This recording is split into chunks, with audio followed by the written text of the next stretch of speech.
he had knew or had reason to know that she would be coming to your house making a delivery, and you allowed that happened.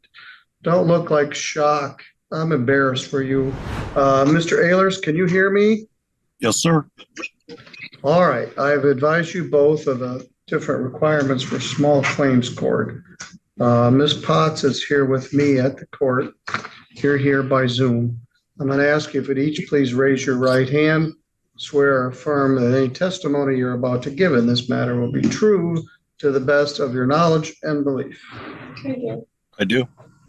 All right. Ms. Potts is suing you because she was providing a delivery service, I believe, for Walmart.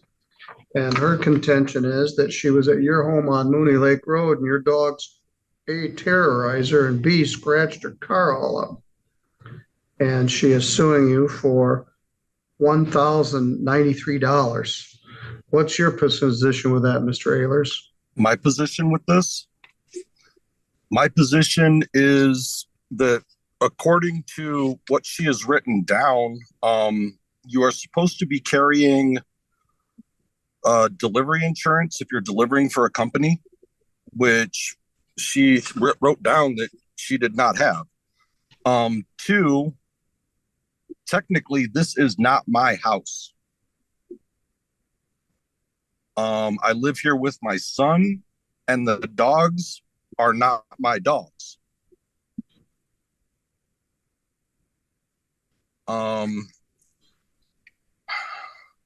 That's pretty much my position.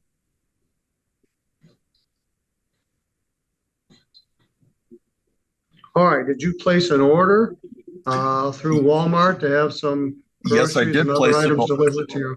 Yes, sir. I did place an order through Walmart to have groceries delivered to the house. All right. Were you there when this incident occurred? I was actually out in the field putting a rototiller back together. Did you hear it? No, I did not. I heard the dogs bark, but I didn't hear anything other than that. I'm going to ask this question, and I think I may know the answer. What kind of dogs are these? The only one I know definitely is the German Shepherd. The other three, I'm not sure what they are. So there are 4 dogs total? That were outside at that point, yes. All right. I went with the defendant first just to see whether we were going to have a easy slog or a tough one. His opinion is none of this is his fault. He's not responsible for it. Ms. Potts, tell me what happened when this happened earlier this month in June, when you went out to this residence to deliver these groceries. It was actually on May 26th. All right. In the afternoon. I received the shopping trip and delivery trip on my application for Walmart Spark Delivery. I accepted the job, and so that meant I go into the store and pick up the items that the client ordered, and then you immediately leave the store and the client is able to see my location and the app throughout the delivery. So from the store to the home. I send an update on my, when I leave the store, I can text the client within the app, and I sent a text just saying, I'm leaving the store now, I'm on my way with your delivery.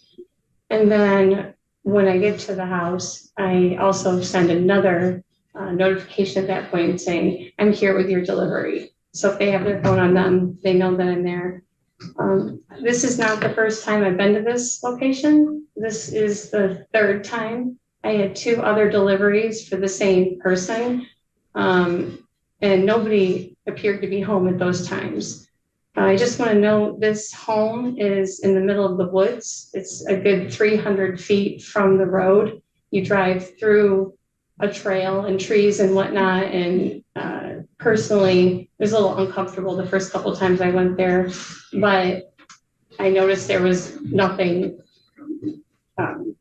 strange there. So I did this third trip, and this time I show up, and as soon as I pull into near where the house is, it seemed like more than 4 dogs, but definitely a German Shepherd and maybe a pit bull mix. And they circled my car. The biggest dog, you can't see it in the video I have, but I have a video with me. The video of the front of my car, but you can hear the dogs barking.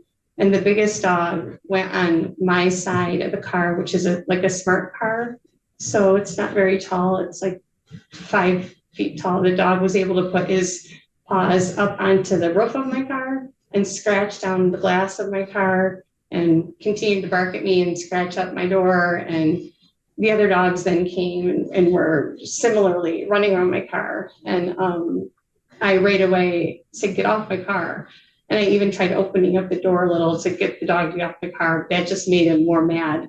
And this carried on for at least maybe a minute, maybe 60 seconds, long enough for me to say, I'm going to leave. Walmart has in their service agreement for us subcontractors that if we ever feel uncomfortable, we can just leave and take the items back to the store and then get paid for both trips. And so I was about to do that.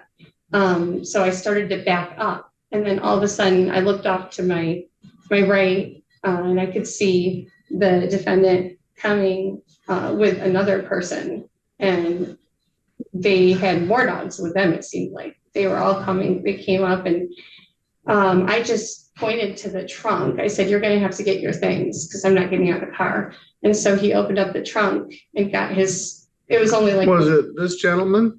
Yes. He opened up the trunk and it was just a couple bags of things, maybe 8 things. No. It was a small trip. But then he took the things and then I just left, but there was no attempt to call the dogs off or apology for terrorizing my car and me. And so then at that point I just took off. And then after I left the scene, I pulled over and I called St. Joseph Sheriff's Department, filed a police report 75-25-3346. I also called Walmart Spark, my support team there, and they also made note on this person and this location because we're supposed to report when it's unsafe.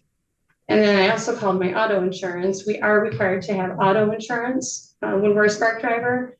However, Spark is not like Uber and the other delivery services. Spark does not have any insurance for its subcontractors. And so I had rideshare set up for, it's called rideshare when you do these kinds of trips with my insurance, but rideshare acts as a secondary. So it'll only kick in as long as like the Spark has a primary. Well, how did you come up with this figure of $1,093? I provided the repair to both the court and the defendant. It was from the repair shop. They were going to have to fix the scratches and repaint the door. Has the repair actually been done? No, I didn't have the money because my insurance won't cover it because it's a secondary insurance and Spark does not provide primary insurance. So I'm stuck with nothing. And so that's why I claimed homeowner negligence. All right. How long is your video? It's like 50 seconds. All right, let's take a look. I don't know that he'll be able to see it, but I would like to be able to see it. yes, we'll see if we can let you see it. Then you can come up here to the courthouse. We can reschedule this so you can come here live and in person, but we'll see if we can get it on the camera so you can see it. Your Honor, Yes. by the time I came out of the field and made my way up here, she was already turning around to leave. My son's other half, boyfriend or whatever you want to call it, had my groceries in his hand. I hadn't even made it up here by the time she was backing out to leave. All right, well, according to you, you didn't know anything about it. Then I found out you were actually there and she saw you there. No. I did not say I didn't know anything about it. I said that I was in the field working on the tiller. Yes. When I came up here, when I had made it up here, he had the groceries in hand, said that she was very upset about the situation. Well, I don't blame her a bit. Well, I don't either, but Well, let's take a look at this video. How do I do it? Just hit play. I think you double click or something on the play. Yeah.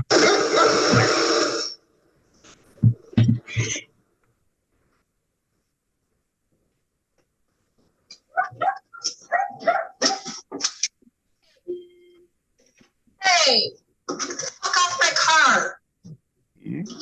I understand that.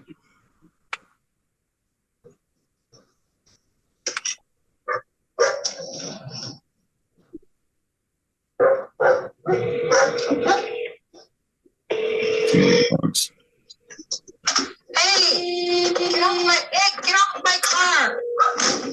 Yeah, I see no dogs. Fucking leave it.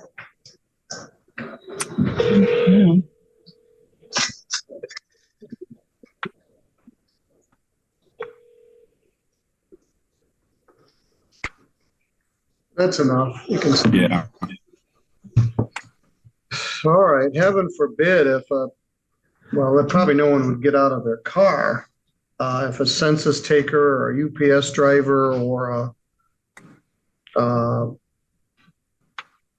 someone that had lawful business at your house was there, that would be frightening. All right. You owe her the money. You invited her to your home. You made an order. You brought her to your home. If you think your son's dogs did it, sue him or his insurance carrier. But I don't find that you lack responsibility for this. You summoned her there. She came. You did not have the property in a safe and secure, because heaven forbid if she'd gotten out of the car, we'd have something other than this. I find you owe her $1,093, which is cheap, really, for as much as it costs to repair a car.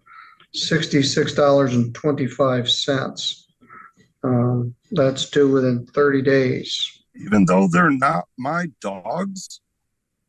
Yes, you invited her there. It's your residence. And you allowed that circumstance to take place. You knew or had reason to know that she would be coming to your house, making a delivery, and you allowed that happened. Don't look like shock. I'm embarrassed for you. Yeah, you owe her $1,159.25. You have 30 days to pay it, or she can subpoena you with a discovery subpoena and garnish your wages or otherwise seize property to pay this. You may want to turn it into your homeowner's insurance, but you owe the money. You invited her there. Your animals or the animals there, your residents caused this damage. All right. Good luck, sir, and have a good rest of the day. All right. Thank you.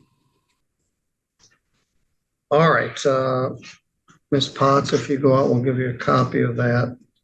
This is just supposed to be on the checker. He is. I would hold my breath, but he might. If he doesn't, then you come back here and ask what's called a discovery subpoena. That compels him to come to court.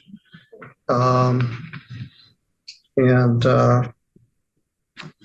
course, there were pit bulls there.